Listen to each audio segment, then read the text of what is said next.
Margarida Roque Pereira Podcast. Do nascer ao morrer, um caminho de aprofundamento do ser pelos mistérios da vida, morte e renascimento.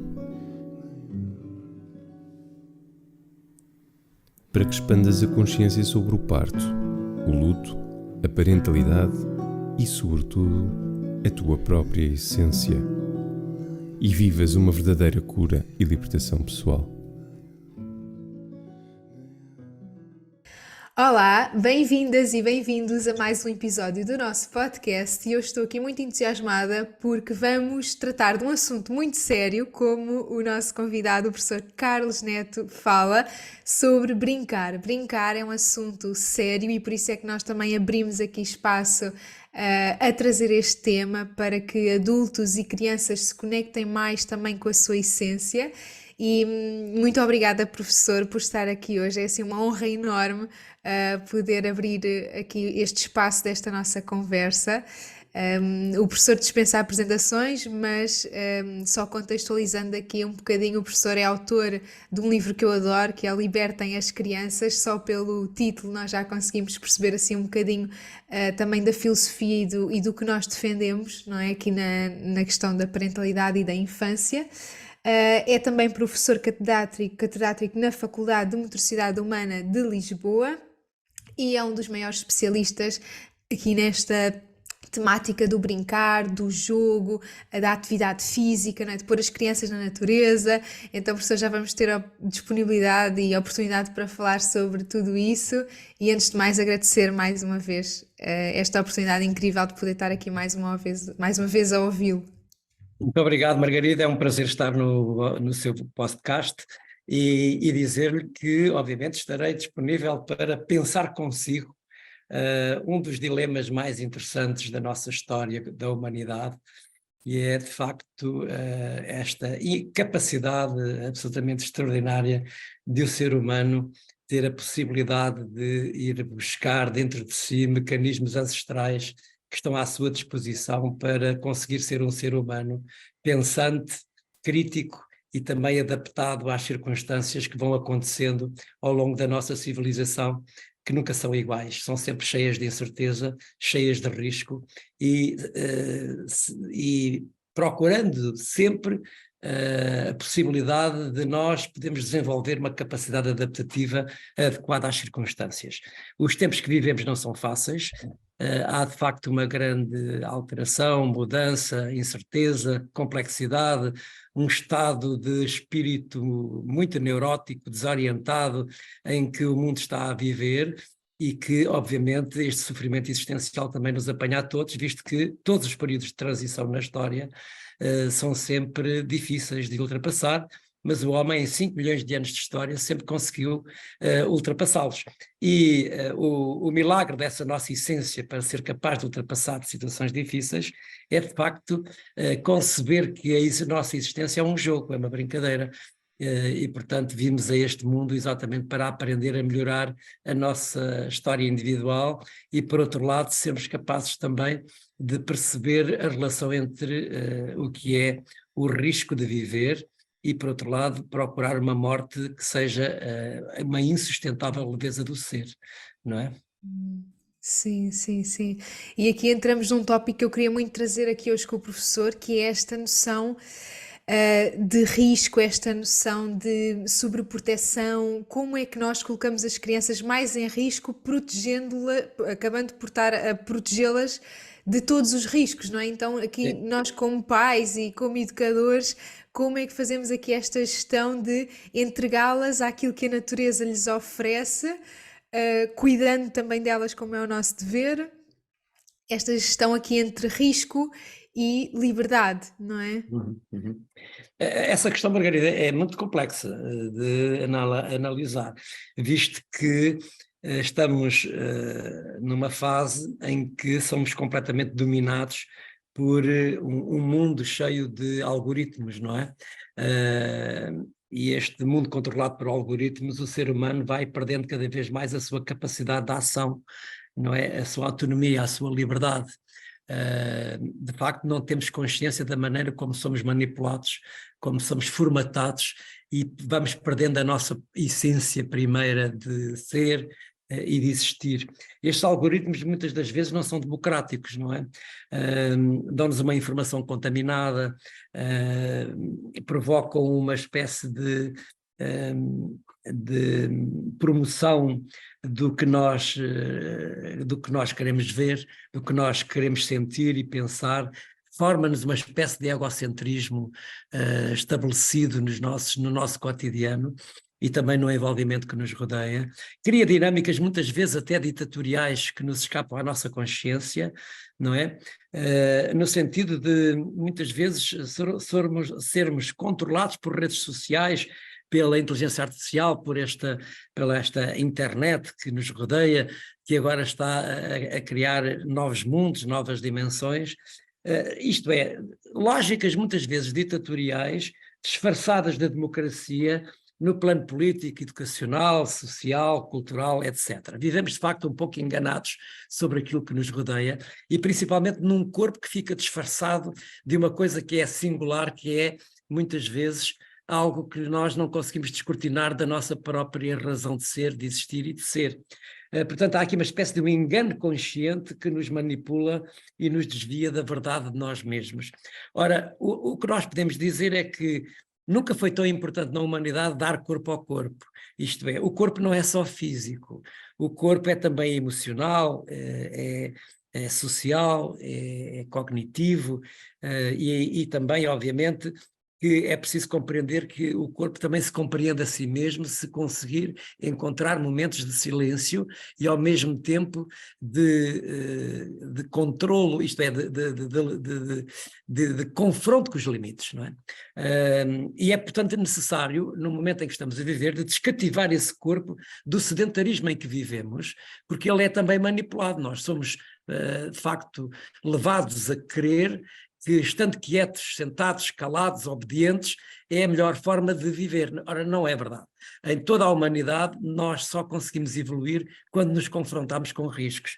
E este aprisionamento em que o nosso corpo vive na sociedade atual, que vive à pressa, que vive demasiadamente cansado, exausto, no limite, e de certo modo vivemos todos a correr, é uma forma consciente de manipulação para que nós não tenhamos consciência de ter um pensamento crítico e um pensamento de nós próprios.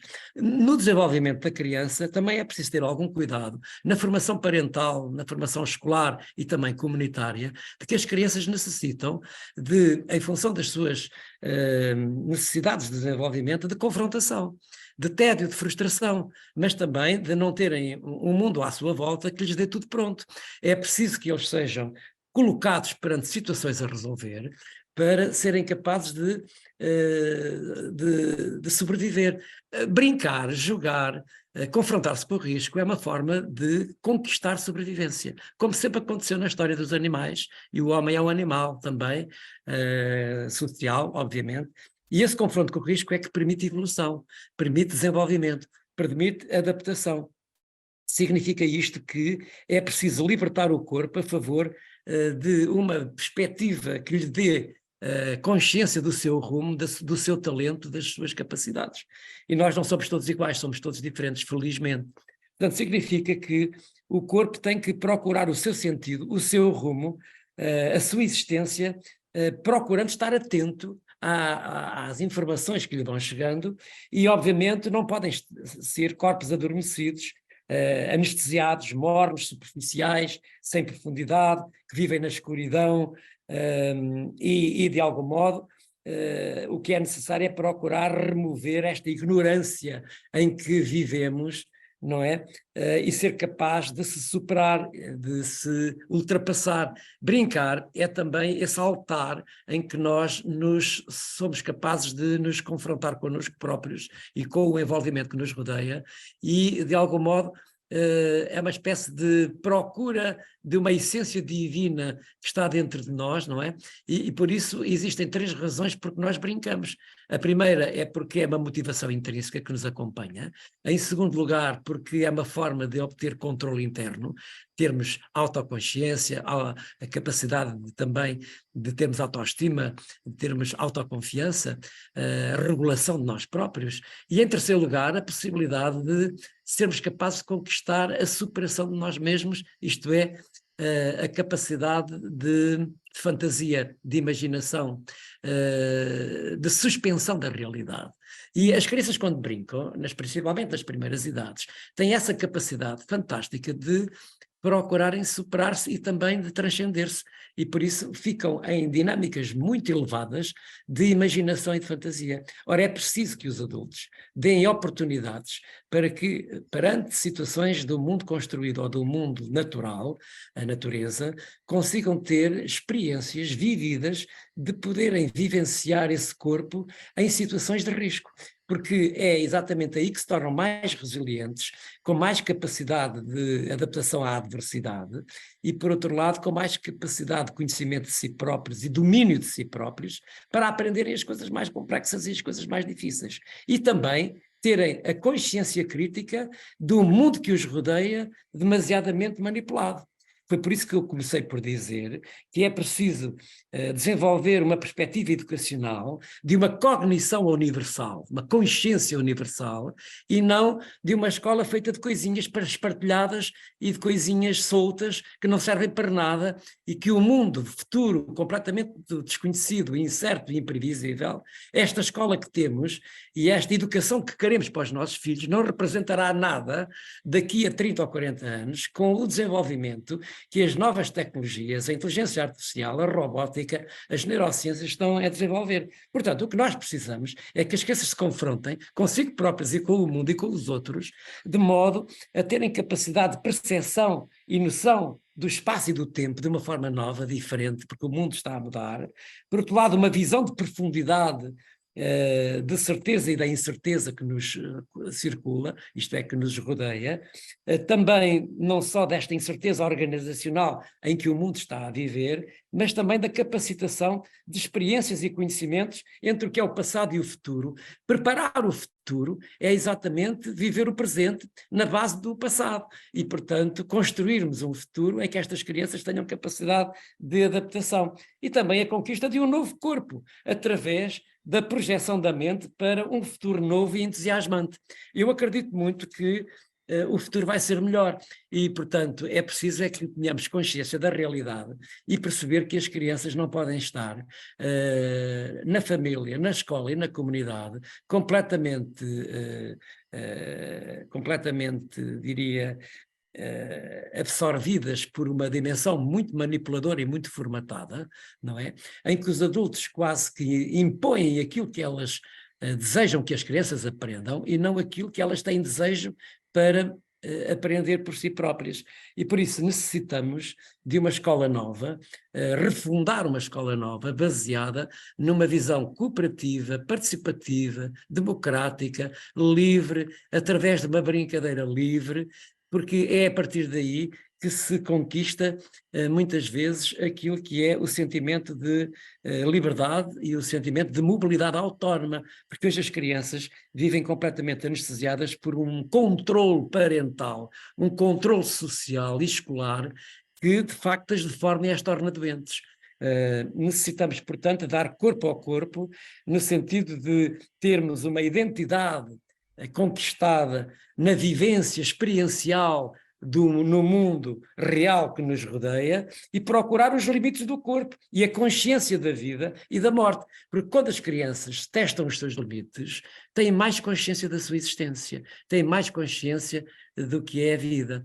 Quando a criança se confronta com o limite físico, com o limite também social, emocional, até digital, significa que ela vai compreender outras dinâmicas que são essenciais, portanto, para consolidar uma maturidade e não uma imaturidade, que é aquilo que está a caracterizar muito as crianças deste tempo, não é?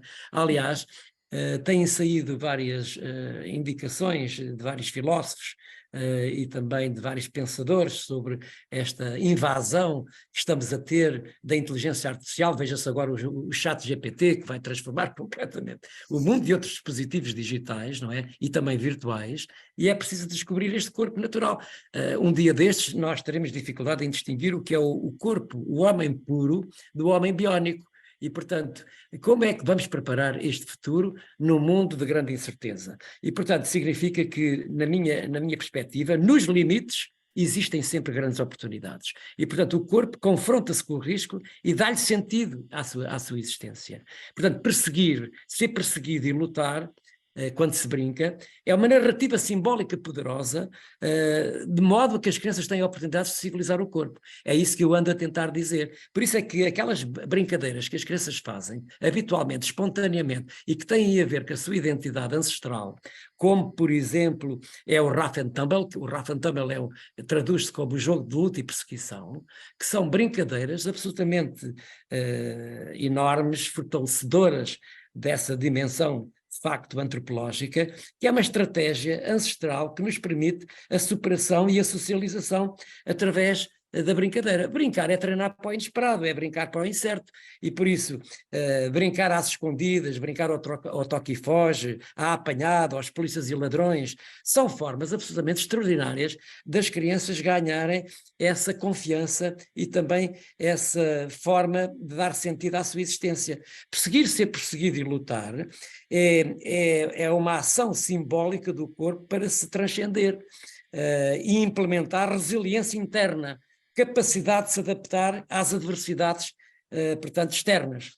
Por isso é que é preciso que na escola, na família e na comunidade não se proíbam estas brincadeiras e estas formas, porque as crianças necessitam de ser crianças. E ser criança só pode acontecer uma vez na vida, é irrepetível. E hoje há crianças sem infância, porque é tudo proibido. Você hoje vai a uma escola, vai à comunidade, e mesmo em casa os pais não têm tempo para os filhos, na escola é tudo proibido. Já há escolas que têm nos seus regulamentos impedimentos e proibições das crianças fazerem estas brincadeiras e poderem andar a jogar de forma livre nos espaços exteriores, e também na comunidade. A rua desapareceu, a escola da rua, a escola onde nós aprendemos todas estas coisas, desapareceu. Hoje vivemos numa sociedade completamente controlada, disciplinadora do corpo, mas ao mesmo tempo é aterrador, porque não dá oportunidades de espaço e de tempo para brincar. E esse é um direito consagrado internacionalmente, muito como os direitos da Carta Internacional dos Direitos da Criança, artigo 31º e artigo 12º, que é o direito à participação. Portanto, eu diria que brincar é, antes de tudo, conseguir dominar-se a si próprio, também ser capaz de valorizar e educar a sua agressividade animal que tem dentro de si, e por isso é necessário que os adultos, pais ou educadores, deem oportunidades para que as crianças façam essas brincadeiras. É absolutamente fundamental. Uhum. Sim, sem dúvida, professor. Estou aqui mesmo assim num deleite a ouvi-lo, porque realmente é muito isso que eu sinto, não é? Também como mãe, que é o nosso desafio, que é abrir espaço também a essa liberdade da brincadeira, não é? Porque muitas Exato. vezes a criança é que nos guia também nessa brincadeira, porque sinto que muitas vezes os adultos estão assim um bocadinho mais formatados, não é? E a criança leva-nos realmente para esse mundo dos deuses. Eu dar essa expressão do professor, Sim. que é brincar, é estar É perto estar dos perto dos deuses, deuses. que é mesmo esse lugar da imaginação, que as crianças também nos convidam tantas vezes a entrar e que nós muitas vezes interrompemos, não é? Ou Claro. temos dificuldade em entrar. E realmente aqui, se nós pudéssemos abordar um bocadinho mais, aprofundar essa questão da brincadeira livre, o que é uma criança que está a brincar livremente? É uma criança que tem alguns contornos desenhados pelos adultos, como é, para nós darmos aqui essa percepção a quem nos ouve do que é uma criança a brincar livremente, não é? Se é que nunca tiveram essa oportunidade espontânea de encontrar isso, como é que se pode proporcionar num meio delimitado, uma casa, uma escola, essa brincadeira livre para tentar recriar um pouco também essa escola de rua que hoje já se perdeu um pouco, não é? Exato. Margarida, em primeiro lugar, eu acho que é necessário e pertinente distinguir claramente o que é o brincar livre do brincar orientado. Muitas vezes há dificuldade em distinguir estes dois conceitos. É óbvio que em muitas circunstâncias educacionais o brincar orientado pode ter muitos aspectos positivos, como é óbvio, mas o brincar livre é absolutamente fundamental, porque ele é intrinsecamente motivado, porque ele é livre, e porque ele depende, acima de tudo, da riqueza e das características do envolvimento que rodeiam a criança. Neste sentido, eu diria, Montessori tinha toda a razão. Nós devemos criar envolvimentos ricos de estimulação e depois ser capazes de nos afastarmos e deixar as crianças livremente a explorar esses contextos. A criança muitas vezes brinca sozinha, e também é importante brincar sozinha, porque é fundamental para que ela se encontre, se defina, perceba os outros, possa observar os outros, os objetos, e também a relação com o envolvimento. Aliás, toda a educação deveria ser isso, deveria ser a capacidade de primeiro se perceber a si próprio, depois de perceber os objetos e os outros, e o terceiro eixo seria compreender o mundo que a rodeia.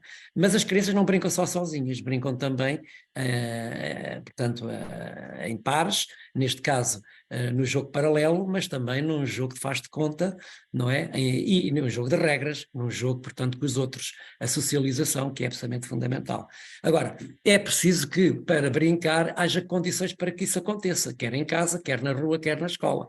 E é preciso, acima de tudo, espaços que sejam naturais, naturalizados, e não espaços completamente estruturados, completamente artificializados, etc. O brincar natural, espontâneo, é hoje escasso. As crianças no seu dia-a-dia têm agendas completamente organizadas, estruturadas.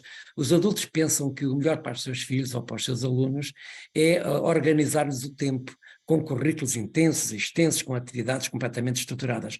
Ora, eu penso que se continuarmos neste ritmo e nesta concepção de educação, provavelmente estas crianças que estão agora nas nossas mãos serão uma geração de inúteis daqui a 30 ou 40 anos.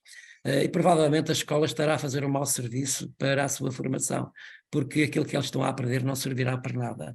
Significa que talvez se fosse mais interessante dar-lhes tempo para elas estarem a brincar de forma livre, porque, como se sabe, pelos estudos que temos feito de investigação, o tempo livre para brincar nas crianças hoje é muito baixo, muito escasso, porque é uma atividade muito mais organizada, estruturada, um brincar, portanto, orientado, etc. A brincadeira livre tem essa vantagem da criança se confrontar ela mesma com um espaço cheio de imprevistos, cheio de estímulos a diferentes níveis. As crianças deviam ser exploradoras, pequenas pesquisadoras, pequenos cientistas, pequenos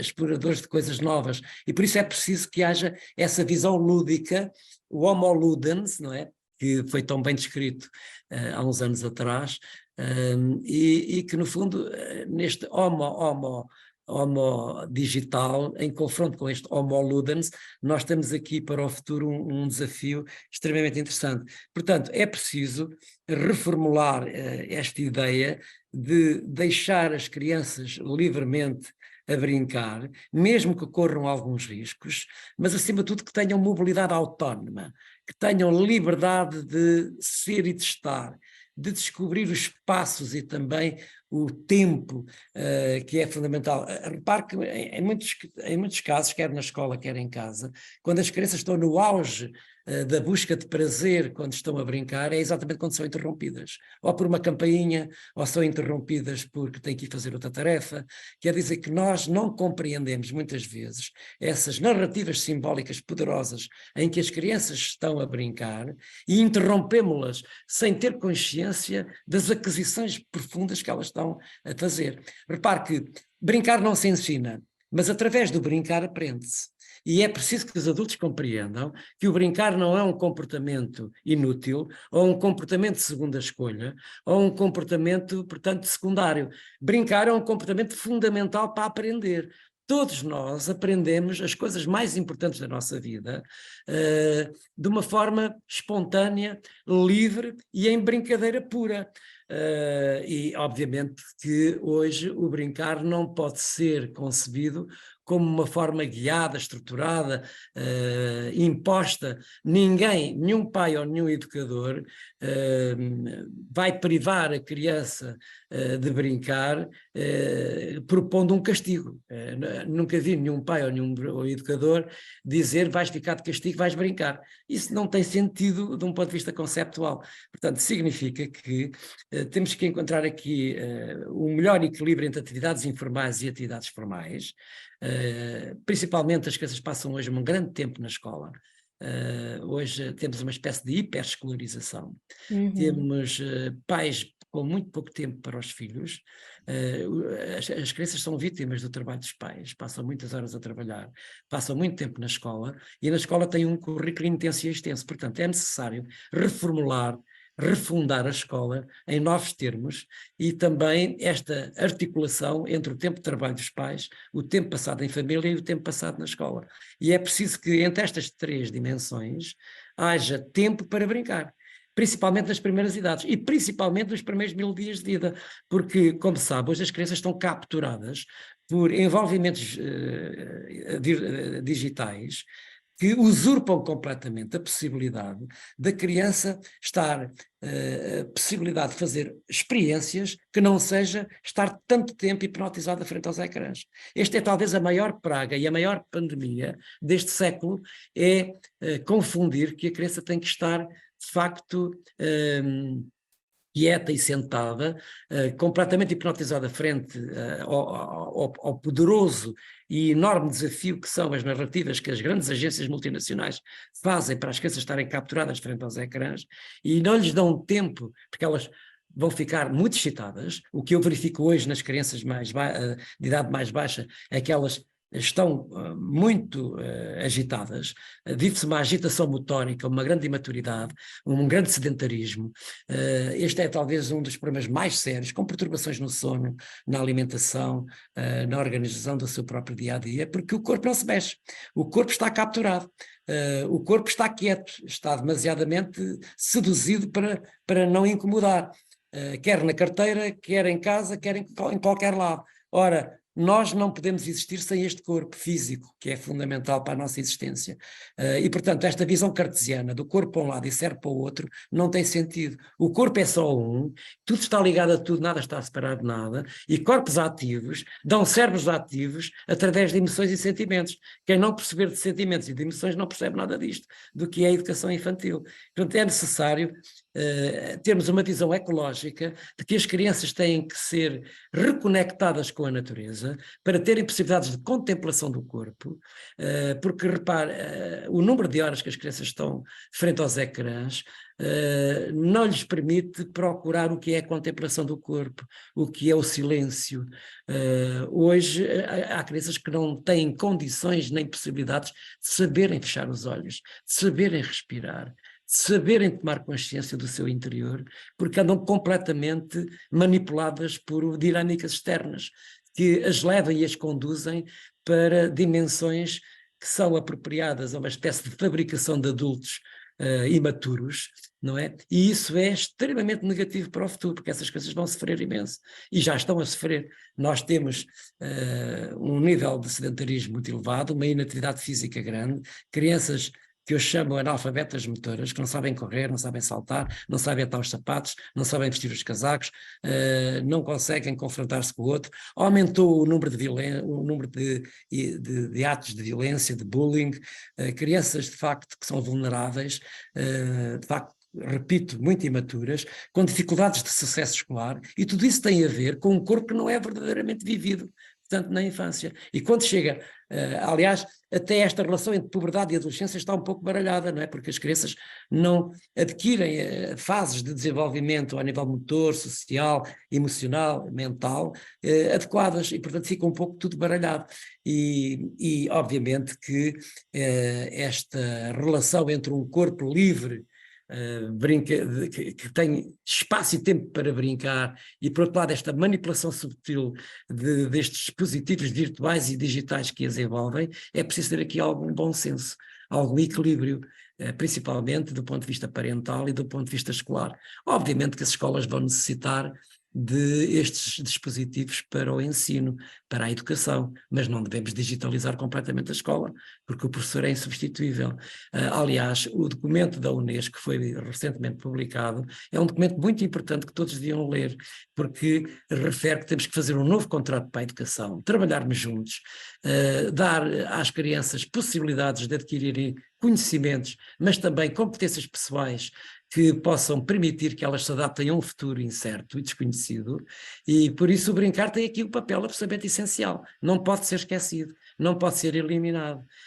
E, portanto, hoje o que se tem é uma visão demasiadamente escolarizada de preparar as crianças para testes atrás de testes, para terem médias, para entrar no ensino superior. Esta expectativa parental de que as crianças andam na escola só para aprender conhecimentos que são úteis para entrar na universidade, tem que ser desconstruído para termos uma escola prazerosa, uma escola em que as crianças tenham prazer, tenham desafios, tenham possibilidades de confronto, de testar limites, de termos uma escola não baseada apenas nos resultados, mas num processo de aprendizagem significativo, em função das características individuais de cada criança, e, portanto, esta greve de professores que agora estamos a observar é legítima, porque de facto os professores têm que ser reconhecidos no seu valor profissional, na sua identidade, mas é preciso, paralelamente a esses direitos que dizem respeito aos professores, termos também uma discussão nova do que é que deve ser a escola, do que é que deve ser o sistema educativo no futuro, e trabalharmos em rede, em conjunto. O sistema educativo não vive sem decisões tomadas ao nível do sistema de saúde, do sistema económico, do sistema social, do sistema político. Quer dizer que temos que ter uma governança coletiva e também uma visão de trabalharmos em rede. Já é tempo de acabarmos com uma perspectiva egocêntrica de vida, em que tudo está no fundo, separado. As disciplinas, os conhecimentos, os conteúdos, os contextos, no fundo os ministérios, a escola, a família e a sociedade. Não, temos de trabalhar em conjunto para um futuro. Esta situação que a sociedade e o mundo está a viver de grande sofrimento existencial só pode ser ultrapassado se voltarmos a ter consciência de que o homem é um ser social e tem que viver em conjunto para saber sobreviver. E a sobrevivência é resultado desta capacidade lúdica de enfrentarmos a nossa própria vida, não é? Uma pessoa que não brinca com a existência, que não brinca consigo própria ao longo de todo o seu percurso, brincar não é uma categoria da infância. Brincar é uma atitude mental que nos percorre ao longo de toda a vida, desde que nascemos até que morremos. E, portanto, quando falamos em brincar, com certeza que é muito importante nas primeiras idades, em todos os animais, mas é uma categoria que deve percorrer toda a nossa vida. Eu tenho 72 anos e ainda hoje tenho que brincar com a minha existência para que eu consiga sobreviver. É preciso que este conceito possa ser demarcado numa perspectiva filosófica, antropológica, fisiológica, psicológica, etc. O brincar é a magia da nossa essência, não é? Sem dúvida, professor. E realmente também me remete muito para isto de como é este jogo também de nos superarmos quando conseguimos estar mais connosco, e o silêncio Exato. também traz esse convite à introspeção, não é? Então, os próprios pais também poderem estar à vontade com esses momentos de tédio, de frustração, Exato. que a Exato. contemplação muitas vezes traz, e nós adultos estamos também tão habituados a consumir, a estar nesta dinâmica de consumo, produção, que metemos as crianças nessa engrenagem, não é? Sem perceber os danos que na primeira infância isso causa, não é? Ainda mais do Claro. que na vida adulta, mas realmente também nós nos familiarizarmos como adultos com com a descoberta dessa brincadeira e desse jogo, de brincarmos mesmo com a nossa própria superação, com os limites também que a nossa mente nos coloca, e superarmos, não é? Então eu também sinto que é um convite aqui aos adultos também de abrirem espaço para saírem desse horário tão rígido, de tudo programado. O espaço para a liberdade no adulto também é aquilo que vai dar espaço a uma educação mais livre, não é? Claro. Então, Eu diria, Margarida, que as palavras-chave do que estamos a falar é, em primeiro lugar, um conceito de autonomia, não é? Todos nós necessitamos de procurar o nosso grau de autonomia. E, por outro lado, esse conceito de autonomia está ligado a um conceito de liberdade. E essa liberdade tem múltiplas dinâmicas, não é? E esta autonomia e a liberdade só é possível se nós nos confrontarmos com o risco. E o risco, como já disse, não é só físico, é também emocional e social, digital, etc. Por outro lado, o conceito de participação, é preciso participar com os outros, não é? Porque precisamos dos outros. E este conceito de democracia, de adaptação, de regulação emocional, de autoestima, são conceitos associados a esta ideia de que eu só sou corpo se me der ao corpo dos outros, isto é, se me relacionar com o corpo dos outros. E por isso esta angústia existencial para discernir bem a forma com que estamos a viver nestes tempos estranhos e incertos, faz-nos, de algum modo, ir buscar mecanismos neste mundo interno de nós mesmos, no sentido de procurar este sistema de sobrevivência. Nestes dias, numa como é que eu ia dizer, numa sessão que houve ali na Avenida das Novas, houve uma criança que disse uma coisa absolutamente extraordinária. Ela dizia, e pedindo a participação das crianças, ela dizia: eu aprendo com toda a gente e em qualquer lugar. De facto, as crianças não aprendem só na escola, não é? Aprendem em todos os sítios e em todas as circunstâncias. E eu diria que, de facto, hoje a criança não pode ter esta dimensão dupla de que, por um lado, trabalha e por outro lado diverte-se. Isto é, por um lado temos educação e por outro lado temos recreio, temos lazer. Ora, isso é um disparate para a criança, distinguir estas duas dimensões de lazer e estar a trabalhar, ir para a sala de aula para trabalhar. As crianças têm uma visão da sua existência que é sistematicamente uma ótica simbólica, lúdica, em que não distingue o trabalho do lazer, não é? Isso é um conceito adulto, não é? E, portanto, eu diria que educar aqui é ver a essência dessa criança na perspectiva de brincar é falar com o coração, não é? No fundo, significa que é aprender a sentir. É um conceito ecológico sobre a educação. De facto, aprender sistematicamente com todas as experiências que vai fazendo, em todos os lugares e em todas as circunstâncias. E por isso significa que, acima de tudo, o que nós temos que conseguir rapidamente é descativar este corpo da prisão em que vive, não é? De procurar colocá-lo perante a complexidade e perante a incerteza, porque isso é absolutamente essencial, e ele tomar consciência dos dispositivos internos e externos para libertar o corpo a favor de causas individuais, a favor do bem comum. E por isso um corpo com sentido na sua existência, procurar estar atento. Hoje em dia, as crianças, nós necessitamos de as colocar numa perspectiva em que estejam atentos, para que possam aprender. Não podemos ter, de facto, uma vida do corpo descartável, que necessita de procurar, portanto, a sua identidade, quer no mundo físico, quer no mundo espiritual. Procurar os limites do corpo, não é? Os limites são fundamentais para perceber a existência. Portanto, nós necessitamos de ter aqui uma sociedade mais ativa, nós precisamos de corpos ativos, em escolas ativas, famílias ativas, sociedades ativas. Necessitamos mudar esta lentidão e este aprisionamento coletivo em que os nossos corpos andam a viver, reinventando uma sociedade para o futuro, que vai ser melhor, obviamente, mesmo que encharcada de dispositivos digitais e virtuais, como é óbvio.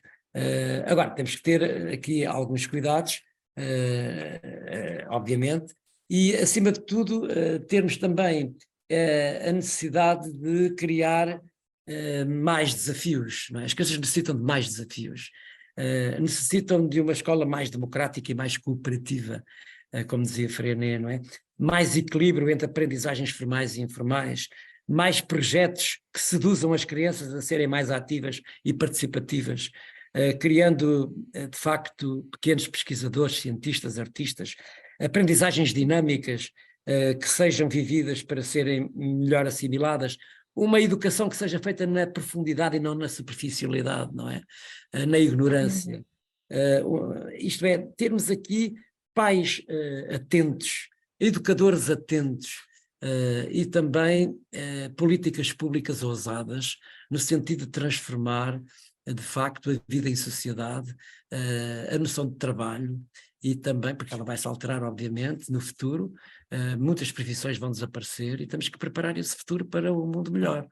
E nada mais é importante do que começar a preparar já, porque estas crianças, por exemplo, eu estou agora a trabalhar com crianças de 3 anos e que passaram por esta pandemia criou outras pandemias, que nós ainda não percebemos exatamente o seu desfecho e as suas consequências, mas há crianças que estão neste momento com alguns problemas de linguagem, problemas de relação social com os outros, um certo sofrimento existencial porque estiveram 2 anos demasiadamente fechadas, demasiadamente, portanto, sem liberdade, envolvidas numa grande desordem, numa grande confusão, e, portanto, significa que o que eu estou a dizer é que precisamos estar atentos como é que procedemos a uma educação inteligente, a uma educação que seja uma meta-educação, de preparar estas coisas para várias circunstâncias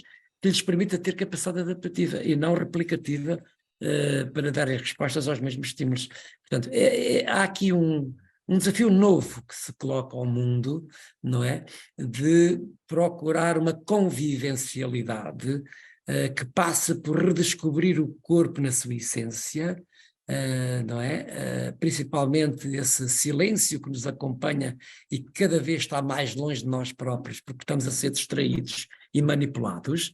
Este é o teor da nossa conversa neste podcast, não é? Talvez pudéssemos aqui dizer que o que está aqui em causa é que é tão importante mexer o corpo, ser ativo, mas também ao mesmo tempo é fundamental escutar o corpo, perceber o silêncio, a contemplação da natureza, a compreensão ecológica do universo, do mundo. Estamos a viver uma crise climática que nos atinge todos os dias, o mundo está doente, temos essa cognição universal, percepção do mundo, em vez de estarmos a ter uma perspectiva meramente egocêntrica, desfasada, estudando os fenómenos separados uns dos outros e não em conjunto, não é? Temos essa perspectiva ecológica de tratar a natureza para o futuro, de a preservar numa visão de sustentabilidade, e essa sustentabilidade não vem por uns pauzinhos mágicos de estratégias externas, não, vem de todos nós temos que contribuir para que haja esse mundo saudável,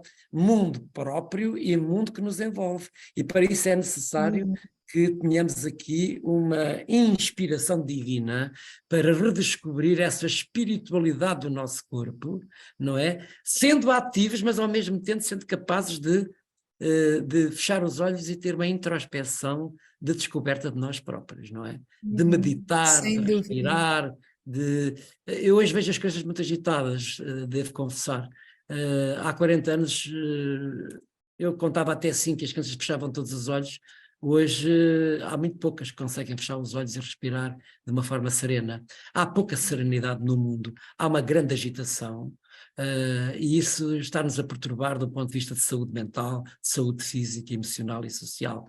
Portanto, necessitamos de redescobrir o nosso corpo, mas redescobrir este nosso corpo numa perspectiva que não seja cartesiana, porque na escola, por exemplo, o corpo não fica à porta, quer dizer, não entra só o cérebro, tem que entrar o corpo todo.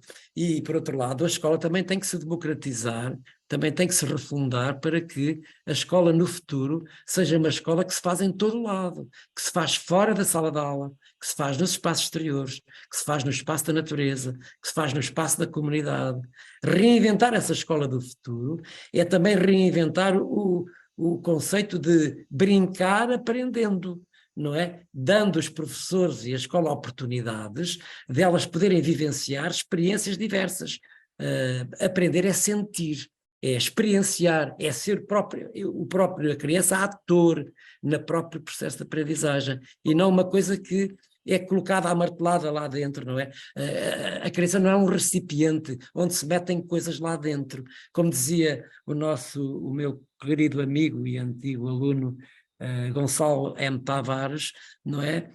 A educação tem que ser uma fogueira onde se incendeiam ideias para que as crianças as possam apanhar e possam persegui-las no sentido de serem inteligentes, de pensarem criticamente, trabalharem em conjunto, resolverem problemas, de serem cidadãos ativos e críticos. É isso que se pretende, portanto, com esta ideia de que o brincar não é uma coisa desprezível. Há uma espécie de complexo de inferioridade na sociedade portuguesa, não é? De que o brincar é uma coisa que não é produtiva, enquanto que em países desenvolvidos, como os países a norte da Europa, por exemplo, o brincar é absolutamente fundamental. As crianças andam todas na rua, andam todas no meio da neve, no meio da chuva, no meio de temperaturas negativas. Em Portugal cai um pingo, entra tudo para dentro, cheio de medo. Quer dizer, há uma desvalorização do brincar que é inconcebível na sociedade portuguesa, como se brincar fosse uma coisa para pobres e não para crianças ricas. É como se tivesse vergonha ou fosse um atentado à dignidade social as crianças passarem tempo a brincar, porque isso é perder tempo. Pelo contrário, o brincar deveria ser, democraticamente falando, uma atividade que deve ser dada a todas as crianças, independentemente da condição social, da sua idade, do género.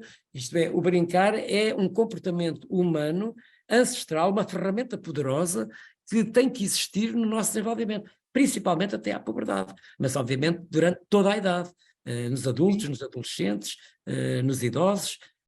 Eu tenho 72 anos e ainda brinco, hoje em dia. Portanto, esta ideia do brincar como algo que não tem grande sentido, é preciso ensinar os pais a tentarem visualizar o brincar como uma atividade poderosa do ponto de vista de desenvolvimento, de aprendizagem e de adaptação, principalmente capacidade adaptativa. Como a Margarida dizia, e muito bem, o tédio e a frustração é das coisas mais importantes. E hoje não podemos ter pais completamente superprotetores, completamente, isto é, eu diria, têm uma espécie de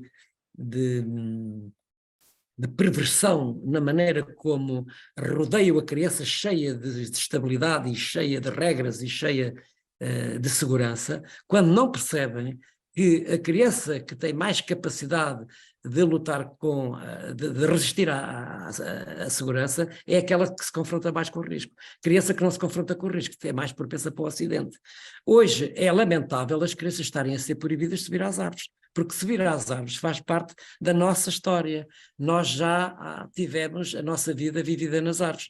Todas as crianças têm uma necessidade enorme interior de subir às árvores. Deixem subir às árvores as crianças para que elas tenham a oportunidade de aprender sentimentos, sensações fundamentais daquilo que é a nossa existência.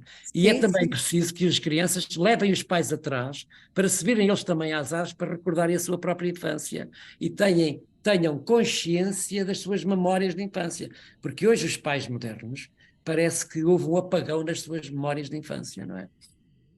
É preciso fazer esse exercício de formação parental, é preciso fazer muita formação parental e, acima de tudo, também formação escolar, para que as escolas também possam remodelar-se. Aliás, um dos trabalhos que nós fazemos neste momento muito é trabalhar com as autarquias locais, com o poder local, para que possamos reabilitar os espaços exteriores das escolas, não só naturalizando esses espaços, mas humanizando esses espaços, para que as crianças tenham oportunidades de brincar com a terra, com a areia, a brincar com os pauzinhos, com a terra, subir às árvores, com os arbustos, porque nas últimas décadas as escolas foram todas artificializadas. Quer dizer, hoje vocês chegam a uma escola e está tudo cimentado e tudo cheio de sintético.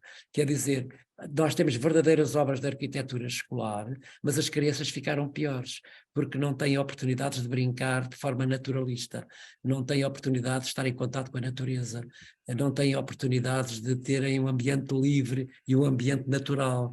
E, obviamente, criança que saudável é aquela que tem os joelhos esfolados. E hoje as crianças não têm oportunidades sequer de terem os joelhos furados, têm os joelhos todos limpos. Porquê? Porque, de facto, há uma proteção exagerada à volta das crianças, e quando se protege demasiado as crianças, nós estamos a desprotegê-las, não é? Para o futuro, não é?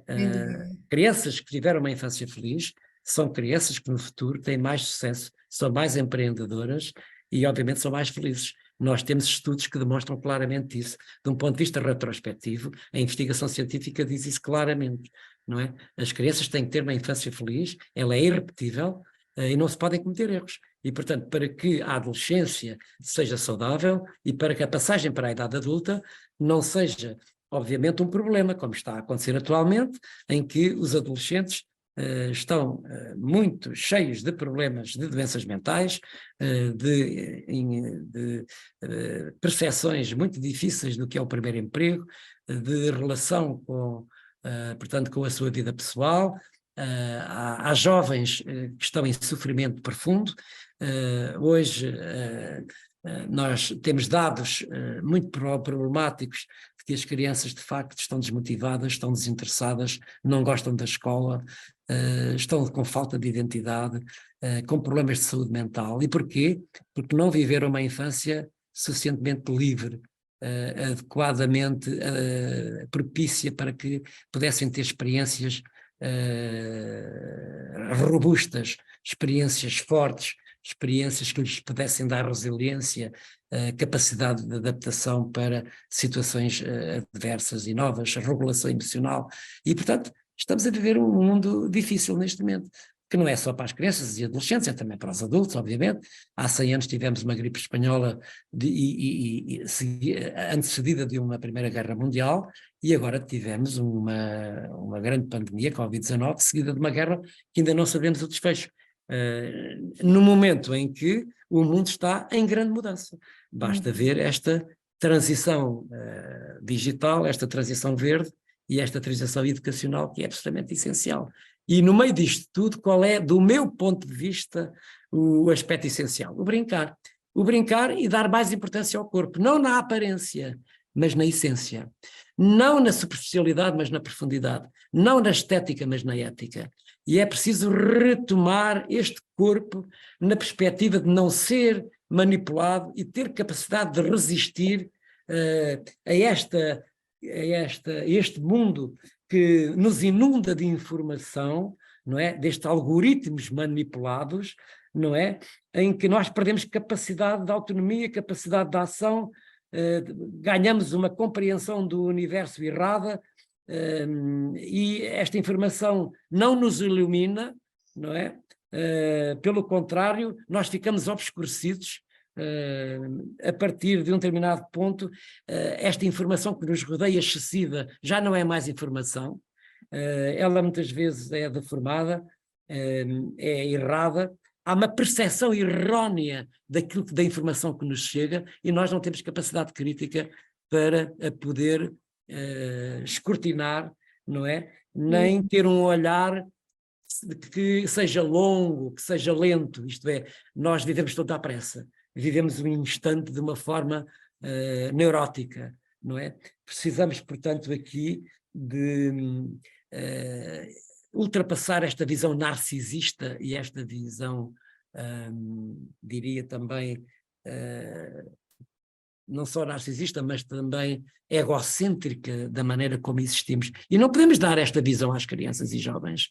Nós temos que lhes dar uma dimensão de convivencialidade com os outros. Não é? De perceber que eu só existo porque o outro existe, de que o meu corpo só existe porque o corpo dos outros também tem lugar no mundo. A importância da relação, não é? Que esta relação, importância da relação e como as Exato. relações trabalham também esse sentir e essas emoções, é através também dessa inteligência emocional que nós podemos aprofundar as relações. Exato. E sinto Exato, que é isso mesmo, é as emoções, os afetos. Nós não podemos desejar o desaparecimento do outro, nós não podemos desejar evitar o outro, nós temos é que ser capazes de o olhar, de o abraçar, de o tocar, de haver contato físico. As crianças precisam de um contato físico intenso, não direi violento, mas intenso, para se identificarem. Os meus melhores amigos que tive na minha infância foram aqueles com quem eu andei a jogar à pedrada, aqueles que eu andei a jogar à bulha, isto é, a jogar à luta.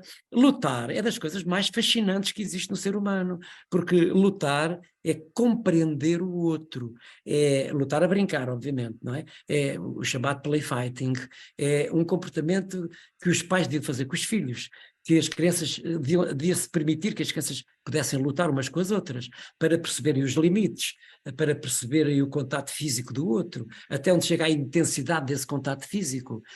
As crianças gostam muito de brincar às escondidas. Brincar às escondidas é das coisas mais poderosas. Eu, por exemplo, em casa, com o meu neto, farto-me de brincar às escondidas.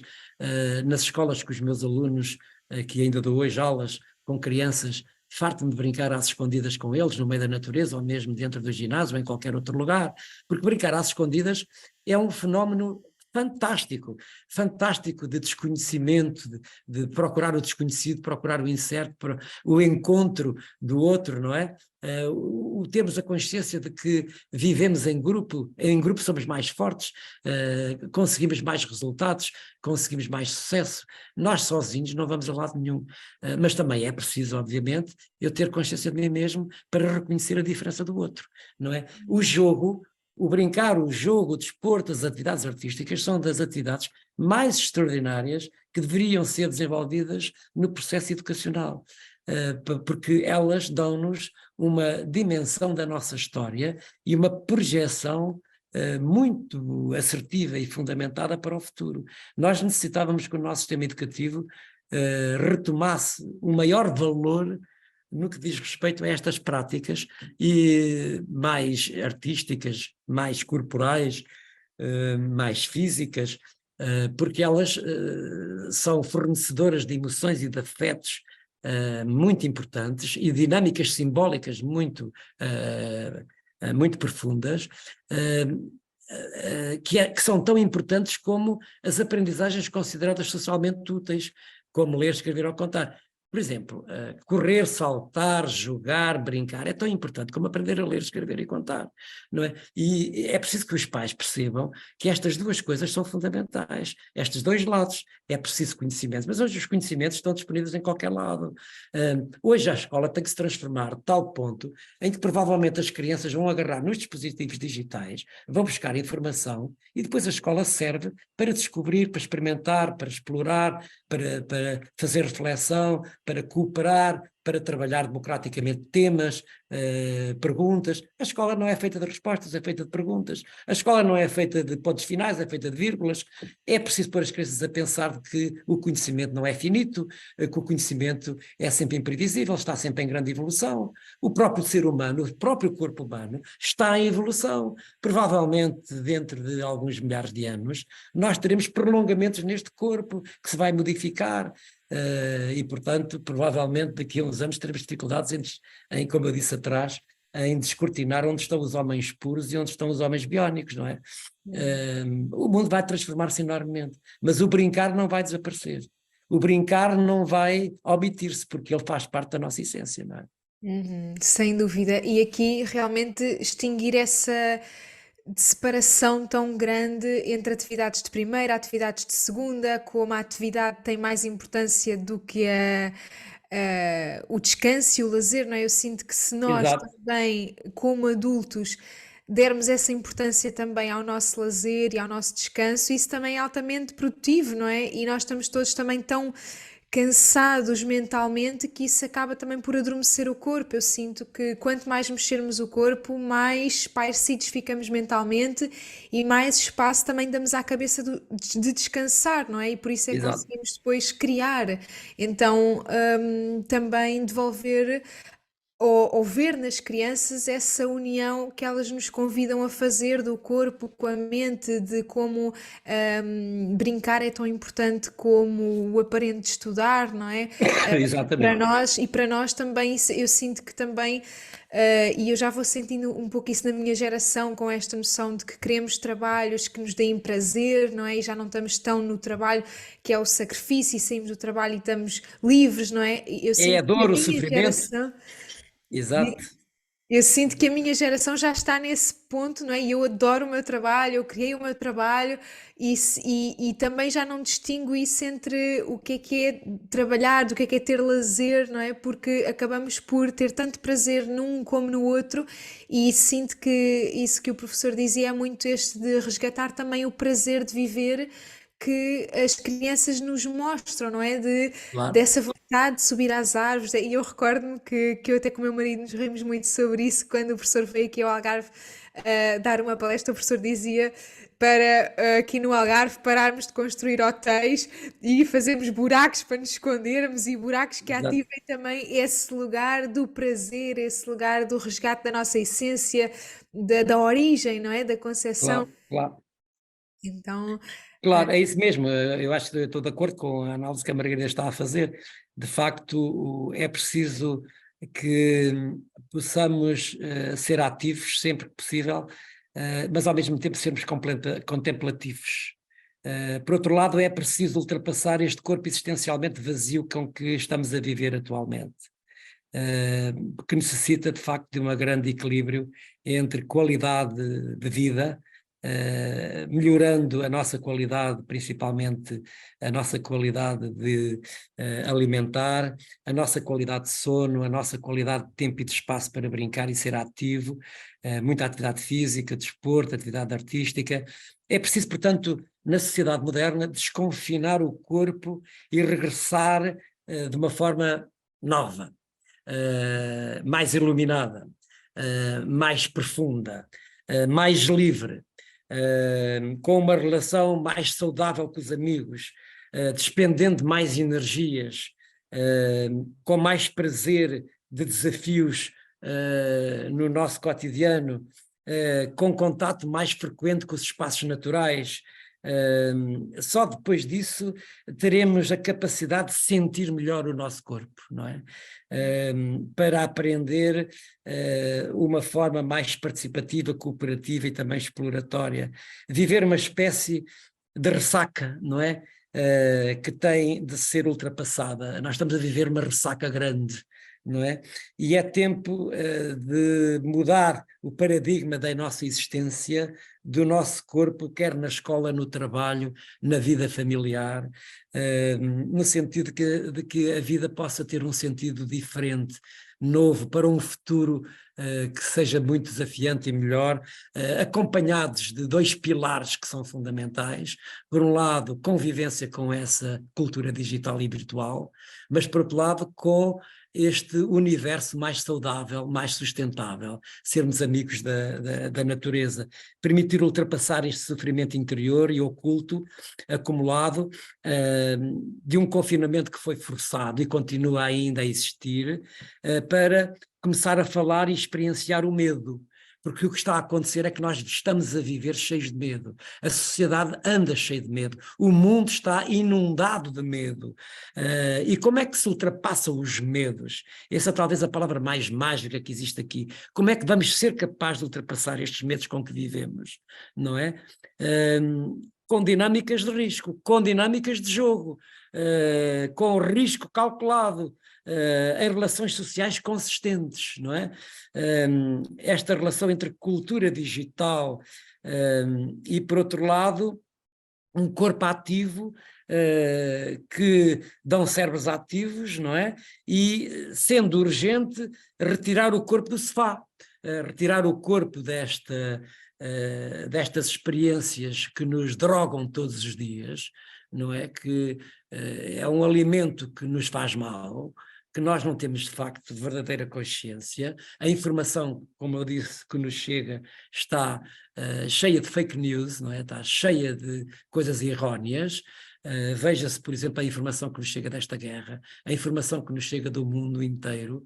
Estamos a entrar, repare, é a mesma coisa que está a acontecer com as crianças quando lhe damos um telemóvel ou quando lhe damos um smartphone. Quando lhe damos um smartphone, nós damos-lhes um mundo que é satânico, não é? Porque elas têm a oportunidade de entrar no mundo inteiro, mas com coisas negativas e positivas, não é? Com tudo.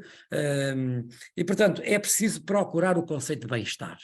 Eu diria que qualidade de vida e bem-estar é a palavra de ordem desta nossa conversa, em que o brincar é a solução mágica, a porção mágica que está dentro de nós e que nós temos que redescobrir.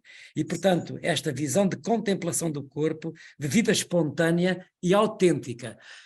Eu diria, Margarida, que era preciso que cada um de nós, crianças, jovens, adultos, educadores, pais, possam discutir novamente o que é esse conceito de autenticidade, de espontaneidade nas relações, nesta visão de libertar o corpo para uma vida nova, diferente, mais assertiva, mais cheia de significado, e diria também que pudéssemos de facto ter melhor felicidade, mais prazer em viver, e não andarmos de cabeça baixa, andarmos murchos, andarmos sem vida, sem energia, andamos cheios de sofrimento existencial, cheios de ansiedade, com estados pré-depressivos, vivendo à pressa. Temos que, talvez a palavra de ordem seja parar e pensar. Temos que parar e pensar.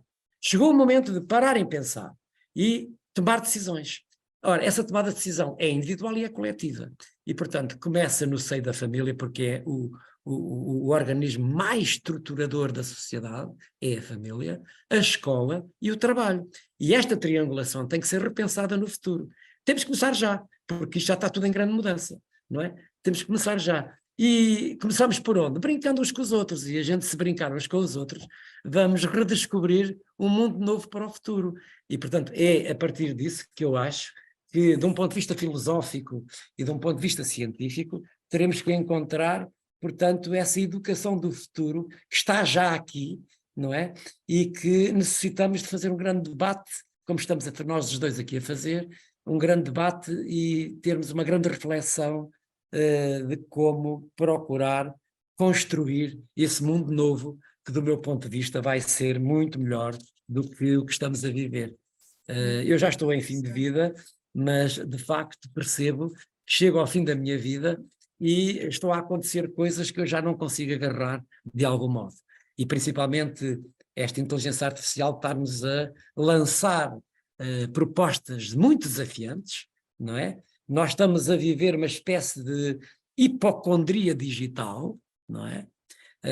Uma espécie de sedução do nada, não é? Mas ao mesmo tempo é uma sedução do tudo, não é? Porque de facto ele tem muito mais capacidade de armazenamento de informação, muito mais capacidade de sistematização de informação do que tem o cérebro humano, e por isso significa que teremos aqui uma espécie de um céu que se aproxima, que é a salvação humana, mas também uma espécie de terrorismo que temos que saber combater, porque muitas coisas são suspeitas de nos estarem a danificar a nossa existência, portanto, para o futuro. E construir, de facto, um novo modelo de sociedade, de escola, de família, de vida. É isto que eu espero, no fundo, e que trabalho todos os dias, procurando encontrar soluções que eventualmente são difíceis de encontrar, porque eu não tenho os segredos. Só tenho um segredo na minha vida, é que descobri que o brincar é a magia da nossa essência, e é de facto o milagre para todos os males, é a solução para todos os males. Brincar é a solução para todos os males, e principalmente para sermos capazes de ter esta urgência em nos redescobrirmos, não é? Porque o corpo está cheio de vícios, não é? E necessitamos de nos libertar disso, não é? Sem dúvida, sem dúvida. E a brincadeira também vai nesse sentido da libertação que ative esse desejo também pelo risco, que é o que nos faz superar os medos, não é? Então, para mim, para Claro, fecharmos este caminho de brincar, encontrar a liberdade, encontrar é, o risco para superar o medo, não é? Eu sinto que é quase as estações deste caminho de evolução que nós fazemos. claro, claro. Mas, acima de tudo, dar um grande valor aos afetos e às emoções, porque são eles que nos identificam e são eles, é aí que reside, de facto, muitas das soluções para os males que o mundo está a viver, não é? Ser capaz de perceber o conceito de paz interior, de paz na humanidade, de paz entre as culturas, de paz entre os continentes, de paz entre a fé, de paz entre o trabalho, paz na escola, paz na família. De facto, reduzir estas fontes de stress, não é, que nos rodeiam, incentivar um relacionamento que seja um relacionamento puro, autêntico, e acabarmos com estas diversões que estamos a ser modelados e também manipulados. É preciso ter consciência desta manipulação, porque, Margarida, repara uma coisa, nós vivemos numa aparente democracia, mas essa democracia implementou dentro de nós mecanismos autofágicos em que nós somos nós próprios a atribuir dinâmicas ditatoriais na nossa própria vida. Portanto, temos que ser capazes de redescobrir onde é que está o ponto em que cada um de nós redescobre a sua própria liberdade. Não é? De ser, de existir e de pensar. Incrível, professor, incrível. Acho que é realmente essa busca pela libertação pessoal que Exato. depois nos permite a sermos uns pais que abrem esses espaços também de E fazermos uma brincadeira. revolução coletiva que não tem que ser à pressa, mas tem que ser lenta. As Sim. revoluções não se fazem à pressa. Mas esta revolução tem que começar a ser feita, porque nós chegamos a um ponto de ruptura, não é? Quase de suicídio, quase de abismo em que estamos a viver. E, portanto, há aqui um esquecimento de coisas básicas e fundamentais, como é a existência profunda do nosso corpo, não é? Não a aparência, não é? Mas esta profundidade da nossa existência, não é? E o diálogo com essa profundidade que o brincar também nos traz. Claro, claro. Porque, repare, quando nós não temos nada para fazer, nós vamos brincar, não é? Ou quando temos muita coisa para fazer, é melhor desligar disso e ir brincar, para termos mais força. Portanto, e eu acho que o brincar tem sido esquecido na humanidade nas últimas décadas, não é? E portanto o brincar, voltamos ao princípio, o brincar é a nossa proximidade com, com aquilo que é a inspiração divina. Brincar é ganhar a inspiração divina, e quando se ganha a inspiração divina é uma espécie de novo iluminismo para uma vida do futuro, não é? Sem É dúvida, isso que eu penso. E sem pôr as dúvida. crianças todas a brincar é criar cidadãos para o futuro que estejam conscientes daquilo que querem promover no futuro, não é? Uhum. No mundo Sem futuro. dúvida, professor.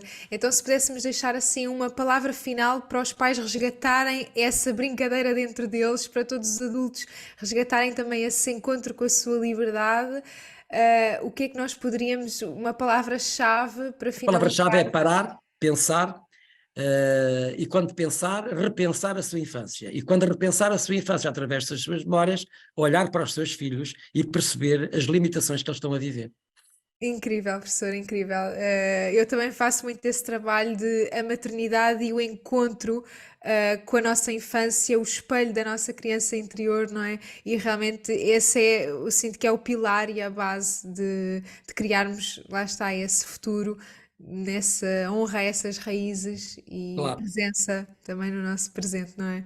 Então, claro. olha, um grande presente também é aqui esta conversa com o Obrigado. professor, que foi assim muito inspiradora também para mim e para todos os pais que nos ouvem e mães. Então, professor, olha, desejo assim uma excelente continuação de todo o seu trabalho, da brincadeira. Também eu adoro ver as fotografias do professor a brincar com as crianças quando encontro, porque realmente é uma inspiração nós podermos manter essa liberdade interna durante todo o nosso caminho de evolução, não é? Só assim é que é.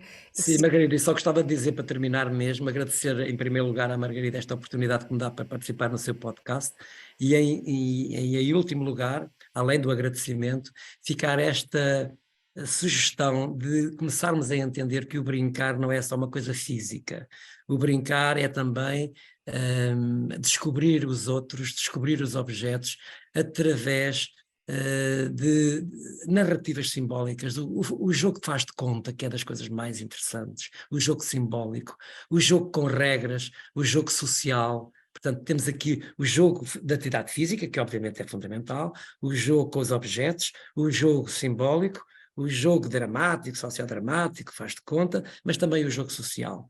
É tão importante jogar ao peão, jogar ao berlim, jogar à bola, jogar às escondidas, como também é importante correr, saltar, subir às árvores, sermos uma espécie de artistas de circo, que possamos saber fazer uma espécie de habilidades corporais, de perícias corporais, mas ao mesmo tempo também perícias simbólicas, de fantasia e de imaginação. Nós não podemos perder a imaginação e a fantasia, e por isso precisamos de brincar dessa forma, porque senão a vida não tem sabor, não tem cheiro, não tem profundidade. Portanto, é preciso que o brincar também possa cheirar bem, não é? Possa permitir vivenciar coisas novas, diferentes, imprevisíveis. E muito obrigado pela atenção. Muito obrigada, professor, e que seja aqui também assim uma força para irmos a essa aventura da incerteza, não é? Que é a vida, não é? Então, Exatamente. para sermos mais fortalecidos também aqui para as nossas vidas. Então, muito obrigada a todos que estiveram Ok, desse obrigado lado. também. Adeus a todos. Muito obrigada, professor. Obrigado. Vemo-nos no próximo episódio e até breve. Muito obrigada, professor. Obrigado.